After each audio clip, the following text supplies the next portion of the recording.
오늘 나는 너희에게 기도하라고 부탁한다. 기도가 너희 삶이 되도록 하여라. 가족이 기도하지 않으면 그 가정이 평화롭지 못할 것이다. 그러므로 아침 기도로 아침을 시작하고 감사 기도로 저녁을 끝내도록 하여라. 어린 자녀들아, 나는 너희와 함께 있으며 너희를 사랑한다. 너희에게 축복을 주며 너희 모두가 내 품 안에 있으면 좋겠구나. 그러나 매일 기도를 하겠다는 각오가 되어 있지 않으면 내 품에 있을 수가 없단다.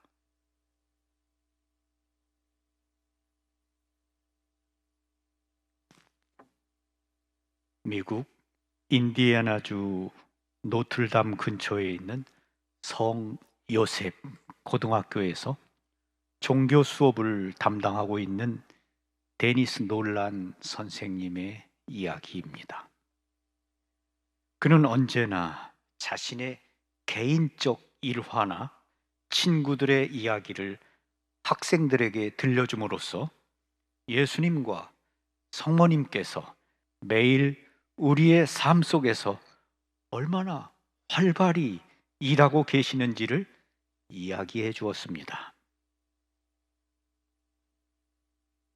어린 아이처럼 순진하면서도 지혜를 겸비한 데니스는 아이들의 애정을 담뿍 받고 있는 선생님이십니다.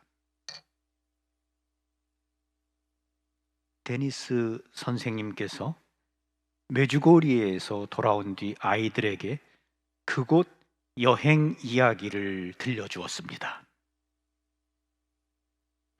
학생들은 곧장 성모님의 메시지를 실천에 옮기기로 했습니다.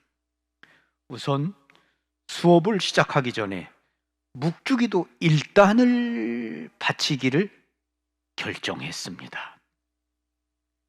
그러자 얼마 후 학생들에게 하느님의 축복과 은총이 흘러내리기 시작했습니다. 이 일로 해서 데니스의 길은 살아계신 놀라운 하느님에 관하여 토론하는 곳이 되었습니다. 데니스 선생님이 또다시 메주고리에로 순례를 떠났습니다. 그가 학교로 돌아온 첫날, 그의 학생 하나가 데니스에게 들려준 말입니다. 선생님이 메주고리에로 떠나신 다음에도 우리는 수업을 시작하기 전에 로사리오 1단을 바쳤습니다. 그런데 보조 선생님들은 우리들이 공부하기 싫어서 수업 시간을 낭비하려고 생각한다면서 묵주기도를 원치 않으셨습니다. 선생님이 묵주기도를 인도하여 주시지 않기에 하는 수 없이 저희끼리 했습니다. 그런데 며칠 전이었습니다. 우리가 사전에 기도 지향을 말하면서 교실을 돌고 있을 때 저는 하느님께서 우리 오빠 브라이언을 보호해 주시기를 원합니다 라고 크게 외쳤습니다. 얼마 후 데니스가 그 여학생에게 왜 오빠를 위해 기도했지? 라고 물었더니 그녀의 말로는 선생님께서 어느 날 수업 시간 중에 만일 자신을 위해 특별히 기도할 것이 없는 사람은 자기 가족을 위해 기도하여라 라고 말했기 때문이라고 했습니다. 그래서 단순한 마음으로 그녀는 오빠를 위해 기도하는 것이 몸에 배었다고 했습니다. 그리고 그 다음 날이었습니다. 오빠는 인디애나 폴리스에 있는 라마다 호텔에서 어떤 부인과 업무 회합 약속이 있었습니다. 그런데 예기치 못한 일이 생겨 부득이 약속 시간보다 10분 정도 늦게 도착하게 될 것 같아 오빠는 그 부인에게 전화를 걸어 10분 정도 늦는 것에 대해서 양해를 구했습니다. 그분은 좋다고 했으며 오빠가 10분 늦게 호텔 주차장으로 차를 몰고 들어오고 있었는데 그 부인이 기다리고 있던 방 쪽으로 비행기 한 대가 추락하는 것이 보였습니다. 그 부인은 죽고 말았습니다. 데니스 선생님은 이렇게 말했습니다.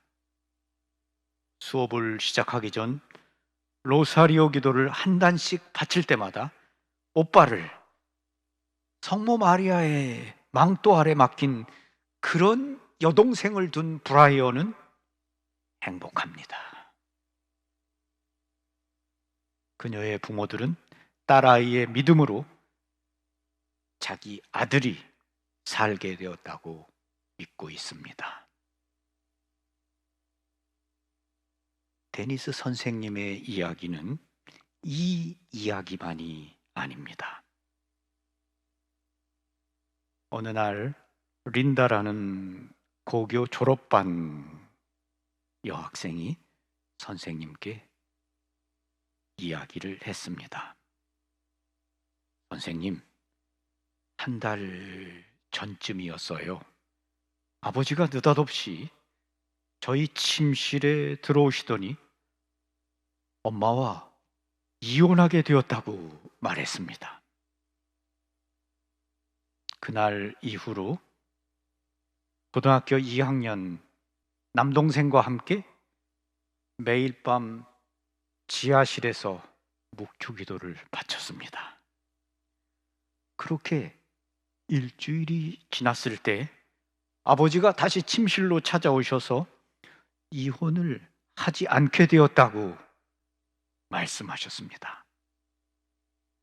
뿐만 아니라 그 다음 주 아버지는 10년 만에 처음으로 가족들과 함께 미사에 참석하셨습니다.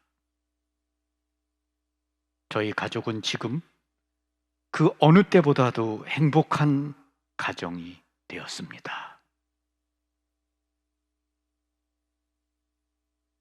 그녀는 이러한 일은 자기 동생과 그녀가 자기 가족을 성모님 품에 맡기고 매일 로사리오 기도를 바친 덕분이라고 말했습니다.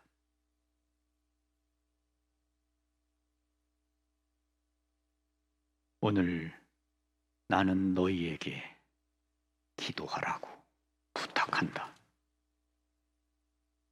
기도가 너희 삶이 되도록 하여라. 가족이 기도하지 않으면 그 가정이 평화롭지 못할 것이다. 그러므로 아침 기도로 아침을 시작하고 감사 기도로 저녁을 끝내도록 하여라. 어린 자녀들아, 나는 너희와 함께 있으며 너희를 사랑한다. 너희에게 축복을 주며 너희 모두가 내 품 안에 있으면 좋겠구나.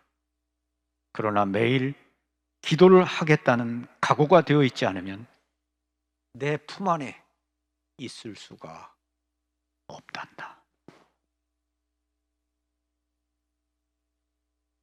아멘.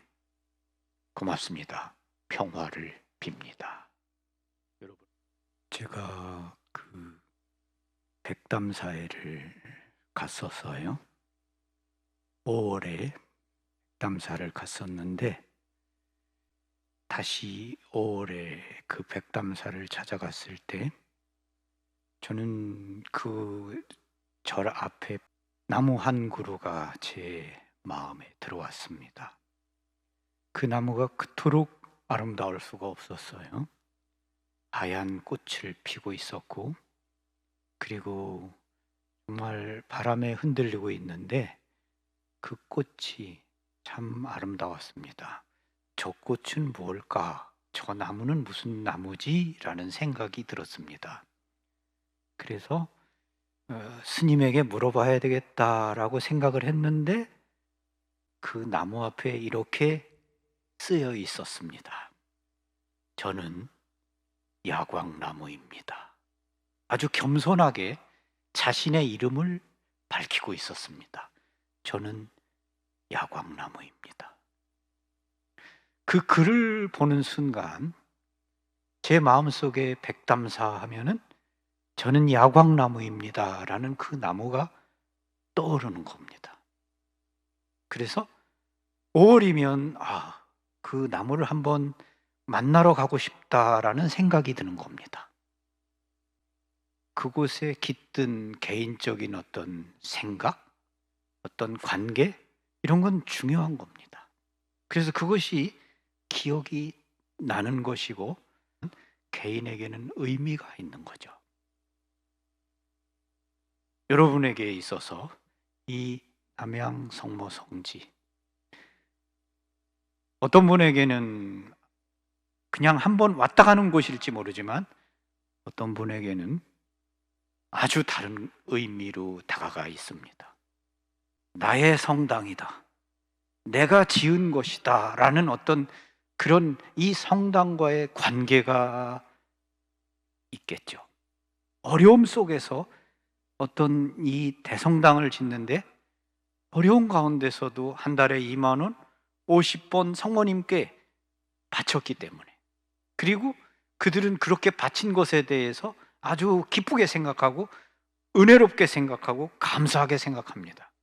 그러한 사람들에게 이 대성당은 특별한 거죠. 그래서 이 성당이 멀리서 보일 때 그들은 기쁜 것이고, 그리고 내가 지은 곳이고, 그래서 이곳에 또 오고 싶은 겁니다. 저는 여러분들이 이 대성당과 좋은 관계, 좋은 의미를 맺었으면 좋겠습니다. 여러분이 어떤 일이 있을 때마다 찾아오고 매달리고 기도하고, 그러한 여러분 삶에 항상 함께 있는 남양 성모님, 남양 성모 성지, 묵주의 기도길, 그리고 이 대성당이 여러분의 삶 속에 함께 했으면 좋겠습니다. 아멘. 고맙습니다.